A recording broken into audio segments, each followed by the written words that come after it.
Guys, do me a favor. Look around you and find a clock on the wall or look at your watches. What time do you have? What time do you have?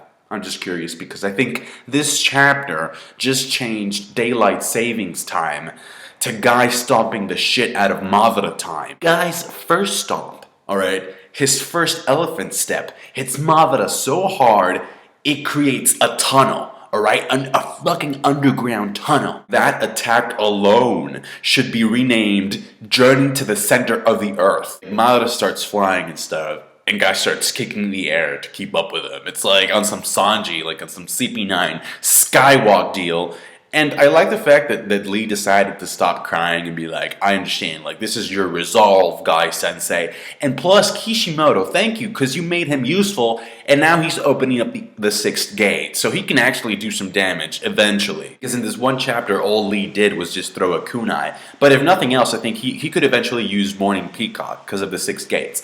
Anyway, what I thought made this chapter so beast was the team effort to support Guy by Minato, Kakashi, Lee, and Gaara. I thought that was just great. You know, because on one hand you got Guy blitzing Madara, just stomping the ever-living feces out of him. Just first step, second step, third step, fourth step, blah, blah, blah, blah, blah, blah. And then, like, obviously Madara's going to try to defend himself, so he sends those black balls over to him. Minato comes in, thanks to, like, the kunai that Lee threw, teleports the bombs away. And then Kakashi, this is what I thought was hilarious, okay? Because Minato's like, Kakashi, could you teleport the bombs away with your Kamui? And I'm glad that Kishi finally states and clarifies the fact that Kakashi says, well, I could teleport the bombs away, except for the small little fact that I can't see anymore. I mean, he could see out of one eye, but you get what I'm saying.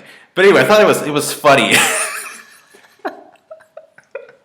Listen, Minato, I love you, man, but it's like, I think I should have a segment in my reviews that's called Minato's Bright Ideas. And Minato's bright idea for this chapter is that he tells Kakashi or instructs Kakashi to try and teleport the bombs away to the other dimension. And I'm sitting reading this shit and I'm like, yeah, that's a really good idea, Minato. If you want Naruto, Sakura, and Obito to die, Minato be like, I never liked my son. Fuck him. But I think it's intended to like be a red herring, you know, because it's supposed to be misleading because you're not supposed to expect that Kakashi is going to teleport part of Madara's shield away, which is what, I mean, that was the whole intention to begin with, so that Guy could land a punch. But I just thought it was hilarious, because by the end of this chapter, we see Naruto waking up, and it's like, I mean, can you imagine Naruto waking up for the first 2 seconds, and then just dies because Minato sent those bombs? I feel like Naruto waking up by the end of this chapter kind of, I mean, it's still a very high possibility that Guy might die.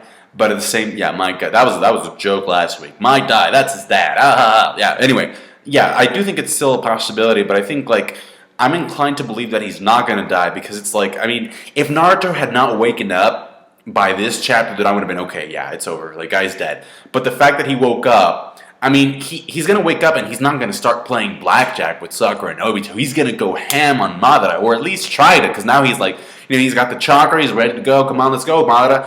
And so I feel like if Guy is really exhausted, somebody like, you know, Gaara can use his sand cloud and float him over to Tsunade or Orochimaru or whatever. I feel that's a possibility at this point. Unless he's out of blood, you know, because I don't know how Shinobi handled blood transfusions and shit. But tell me your thoughts. What do you think is going to happen? Because I do feel like this chapter ended on a very hopeful note. And by the way, as of the ending of this chapter, you kind of realize that Madara was just eating this shit up. Like, there's some very nice Madara facial expressions, especially when he's being blown away and shit, like, ah! Or, like, when he gets hit on the back, we even see him, like, spout blood and shit. But at the end of the day, he's like, not since Hashirama Lama Ding Dong have I been this excited. Can you still dance? He's still calling it a dance, alright? And I'm like, Madara, nobody's taking you out to prom. What's going on? To the point where Madara's like asking Guy for more attacks. Like, you have more attacks up your sleeve? You know, you want to try them out before you die? I'm just saying, entertain me a little bit longer. I'm like, whoa. Kind of want to know what happened to Minato after this chapter, because the last time we see him in the chapter, he has about 5 Bijou bombs attached to his cloak. So it's like, did he just blow up, or did he teleport each of the bombs individually to blow up elsewhere. The way the art was handled when Guy lands that blow on Madara's back, because Minato's like, no matter what, Guy, you just keep going, just connect that one punch, my man. He goes in, he cracks the Bijou fucking shield. Even before that, like the elephant stomps, you see Madara being blurred on the panel. This is something that I feel like Naruto as a series could use more of.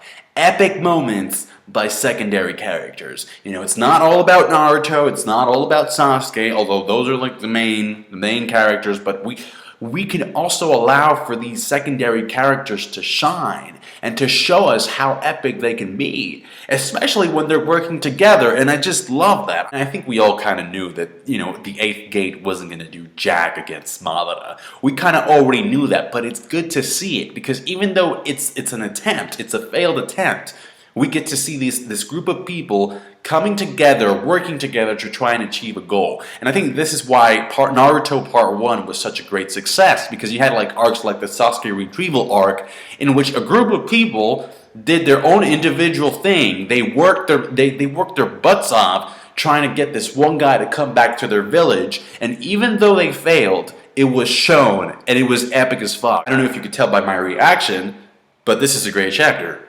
Ain't no other way around it. Thank you for watching. Leave me a comment, tell me what you thought about it, like the video if you did, and subscribe to my channel if you're not subscribed. Thank you.